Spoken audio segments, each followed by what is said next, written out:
রিজিক ৩ অক্ষরের একটি শব্দ। পবিত্র কুরআনে রিজিক শব্দটি ১২৩ বার এসেছে। প্রায় প্রতিবারই উল্লেখ আছে রিজিক একমাত্র আল্লাহর পক্ষ থেকেই আসে।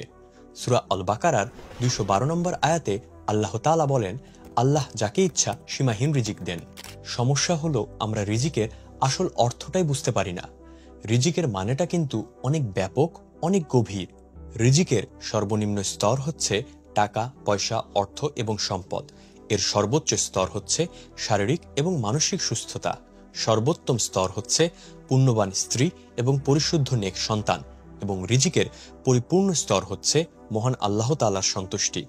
তাই রিজিক কখনো জিরো সাম গেইন তথা এক পক্ষের লাভ তো অন্য পক্ষের ক্ষতি এমন কোনো সিস্টেম না, যার ফলে কেউ যদি ৫,০০০ টাকা বেশি আয় করে আপনার ভাগ কমে যাবে না, বরং আপনি কম আয় করলেও আল্লাহ তাআলা রহমত দিয়ে সে অল্পতেই আপনাকে শান্তি এনে দিতে পারেন।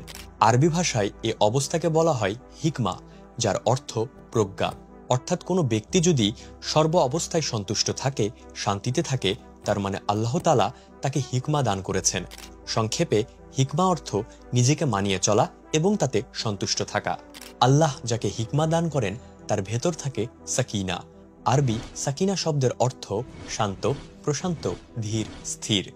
ধরুন টেবিল ভর্তি খাবার, অথচ আপনি প্রত্যেকটা খাবারেই দোষ খুঁজে বের করছেন, পেট ভরে খেতে পারছেন না। কেননা আপনাকে সম্পদ তো দেওয়া হয়েছে, কিন্তু হিকমা দেওয়া হয়নি, যার ফলে আপনার ভেতর কোনো সাকিনা নেই। আবার ধরুন আপনাকে হিকমা দেওয়া হয়েছে, যে জন্য আপনি আলু ভর্তা ডাল দিয়ে পরম প্রশান্তিতে পেট ভরে খেয়ে উঠে বলে উঠবেন আলহামদুলিল্লাহ। সত্যি বলতে আমাদের এই বোঝাপড়ার অভাবেই হিংসা জন্মায়। একজন এগিয়ে গেলে আরেকজনের মন খারাপ হয়ে যায়।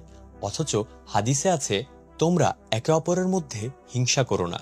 মুসলিম শরীফ হাদিস নম্বর ২৫৬৩।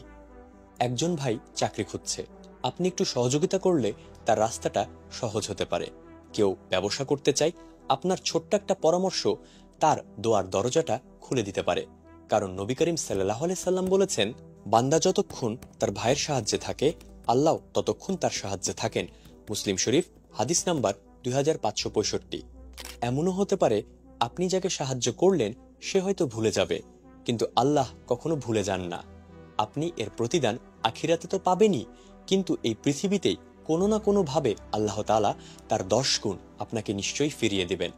যার ফলে নিজের রিজিক নিয়ে চিন্তিত না হয়ে অন্যের রিজিকের পথে সহযোগী হন, কারণ আল্লাহর ভান্ডার তো সীমাহীন।